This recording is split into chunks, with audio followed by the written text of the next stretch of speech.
दोस्तों, दिनाक्षी short hand में आपका स्वागत है। अगर आप चैनल पर नए हैं तो चैनल को सब्सक्राइब करें और बेल आइकन ज़रूर दबाएं। आज की संपादकीय डिक्टेशन 840 शब्दों की एक डिक्टेशन रहेगी जो कि 80 शब्द प्रति मिनट की गति से बोली जाएगी। अगर आपको उस डिक्टेशन की स्पीड को 100 शब्द प्रति मिनट करना हो तो आप YouTube पर स्पीड के ऑप्शन में जाकर स्पीड को 1.25 कर सकते हैं। इस डिक्टेशन की डेमो आउटलाइंस आप हमारे टेलीग्राम ग्रुप से प्राप्त कर सकते हैं।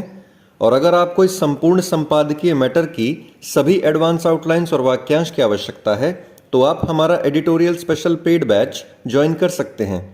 एडिटोरियल स्पेशल पेड बैच में दी गई एडवांस आउटलाइंस और वाक्यांश की सहायता से आप शॉर्ट हैंड को 120 प्लस की गति में लिखने में सक्षम होंगे। इस बैच को ज्वाइन करने के लिए आप डिस्क्रिप्शन बॉक्स में दिए गए मोबाइल नंबर पर व्हाट्सएप कर सकते हैं। तो चलिए डिक्टेशन को स्टार्ट करते हैं।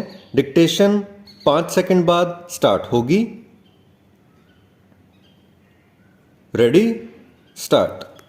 यूक्रेन पर रूस के हमलों के बीच भारतीय प्रधानमंत्री की यूरोपीय देशों की यात्रा इसलिए महत्वपूर्ण है क्योंकि इस हमले से यही देश सबसे अधिक प्रभावित हैं।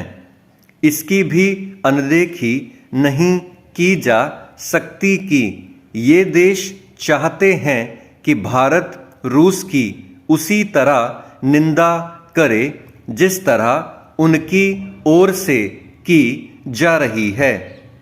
उनकी इस चाहत के बाद भी प्रधानमंत्री नरेंद्र मोदी का यूरोप के 3 महत्वपूर्ण देशों जर्मनी, डेनमार्क और फ्रांस की यात्रा पर जाना यह बताता है कि इन देशों के साथ भारत की समझबूझ बढ़ रही है।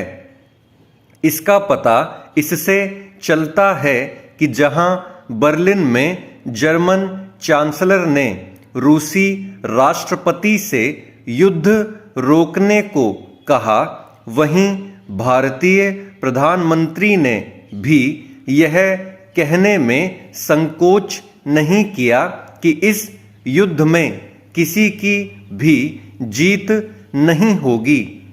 उनका यह कथन रूस को भी संदेश है। भारत इसके पहले भी कई बार यह कह चुका है कि न तो यूक्रेन की संप्रभुता का उल्लंघन होना चाहिए और न ही संयुक्त राष्ट्र चार्टर की अनदेखी। निसंदेह रूस के रवैये को सही नहीं ठहराया जा सकता, लेकिन अमेरिका और यूरोप को भी इस पर विचार करना चाहिए कि यूक्रेन को नाटो का हिस्सा बनाने की पहल ने रूस को उकसाने का काम किया। चूंकि डेनमार्क में भारत नार्डिक सम्मेलन में भारतीय प्रधानमंत्री की मुलाकात आइसलैंड, फिनलैंड, स्वीडन और नॉर्वे के शासनाध्यक्षों से भी होगी, इसलिए यह उम्मीद की जाती है कि इससे न केवल भारत व यूरोपीय देशों के बीच संबंध और प्रगाढ़ होंगे, बल्कि यूरोपीय समुदाय के साथ मुक्त व्यापार समझौते की संभावनाएं भी प्रबल होंगी। भारतीय प्रधानमंत्री की यूरोप यात्रा यह भी बताती है कि यूरोपीय देश इस नतीजे पर पहुंच रहे कि अपने पड़ोस में चीन के आक्रामक और अतिक्रमणकारी रवैये के चलते भारत चाहकर भी यूक्रेन संकट के मामले में उनकी जैसी भाव भंगिमा नहीं अपना सकता। यह अच्छा हुआ कि इन देशों को अपनी इस अपेक्षा की निरर्थकता का भी आभास हो गया है कि भारत को अपनी ऊर्जा ज़रूरतों की पूर्ति रूस से नहीं करनी चाहिए। ऐसा इसीलिए हुआ क्योंकि भारत ने इस तथ्य को रेखांकित करने में देर नहीं की कि यूरोपीय देशों के मुकाबले भारत कहीं कम ऊर्जा सामग्री रूस से आयात कर रहा है। क्या यह विचित्र नहीं कि यूरोपीय देश भारत को जो उपदेश दे रहे उस पर खुद ही अमल नहीं कर पा रहे? यदि उनकी कुछ विवशता है तो ऐसी ही स्थिति भारत की भी है। यह अच्छा हुआ कि भारत ने यूरोपीय देशों के दोहरे मापदंड को बयान करने के साथ उन्हें यह भी याद दिलाया कि चीन के अतिक्रमणकारी रवैये को लेकर किस तरह उनके मुंह से उसके खिलाफ एक शब्द भी नहीं निकला था। चेंज। चारधाम यात्रा इस बार उम्मीदें भी साथ लेकर आई है, लेकिन चारों धाम में शुरुआती 45 दिनों के लिए यात्रियों की संख्या तय किए जाने से यात्रा की चुनौतियां भी बढ़ गई हैं। हालांकि उत्तराखंड सरकार ने यह निर्णय यात्रा को निरापद बनाने के लिए लिया है, लेकिन इसके लिए समय का चयन उचित नहीं माना जा सकता। अगर यह निर्णय पहले ले लिया गया होता तो इस तरह की दिक्कतों की आशंका नहीं रहती। इस बात से इनकार नहीं किया जा सकता कि सरकार के इस निर्णय से यात्रियों एवं तीर्थ पुरोहितों समेत होटल एवं यात्रा से जुड़े अन्य व्यवसायियों के हित प्रभावित हो रहे हैं, लेकिन यात्रा को व्यवस्थित बनाए रखना भी जरूरी है। इस संपूर्ण परिदृश्य में हम वस्तु स्थिति से मुंह नहीं मोड़ सकते।